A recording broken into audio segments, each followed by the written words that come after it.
અને ભગવાનના પ્રાગટ્યનો સમય થયો, દેવતાઓની પૃથ્વીની સ્તુતિને માન આપી અને ભગવાન અવતાર લેવા જઈ રહ્યા છે. જ્યારે ભગવાન પ્રગટવાના હોય ને એવા સમયે વાતાવરણ બદલાઈ જાય. શ્રાવણ માસ કૃષ્ણ પક્ષ અષ્ટમી તિથિ અને મધ્યરાત્રિનો સમય થવા જઈ રહ્યો છે. અને એવા સમયે જ્યારે આદિ નારાયણ સર્વેશ્વર ભગવાન શ્રી હરિ પ્રગટ થવા જઈ રહ્યા છે, વાતાવરણ દિશાઓ કેવી છે? નિશીતે તમ ઉદ્ભૂતે જાયમાન જનાર્દને દેવક્યામ દેવરૂપિણ્યામ વિષ્ણુ સર્વ ગુહાશ્રયામ આવિરાસિત યથા પ્રાચ્યામ દિશિન્દુરિવ પુષ્કલં.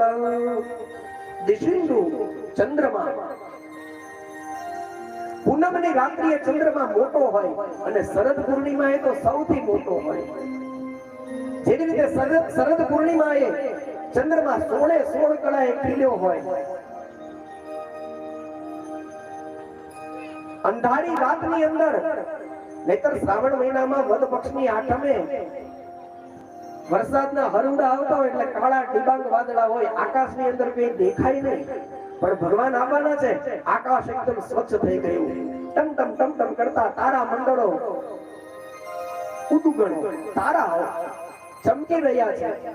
આકાશ સ્વચ્છ થઈ ગયું, દિશાઓ ચોખ્ખી થઈ ગઈ. ઝરમર ઝરમર ધીમો ધીમો વરસાદ પડે છે, પણ કીચડ નથી થતો.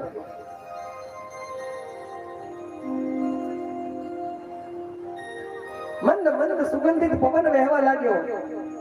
યમુનાજીના જળ ના નીરના તળ ઊંચા આવ્યા અને કલકલ કલકલ કરતો જમનાનો પ્રવાહ વેગથી વહેતો જાય છે. અને એવા સમયે મધ્યરાત્રિના સમયે આદિ નારાયણ સર્વેશ્વર ભગવાન શ્રી હરિ કંસના કારાગૃહમાં પેલા વસુદેવજીને દર્શન આપે છે. ભગવાનનું પ્રાગટ્ય થઈ રહ્યું છે. બોલો કૃષ્ણ કનૈયા લાલ કી જય.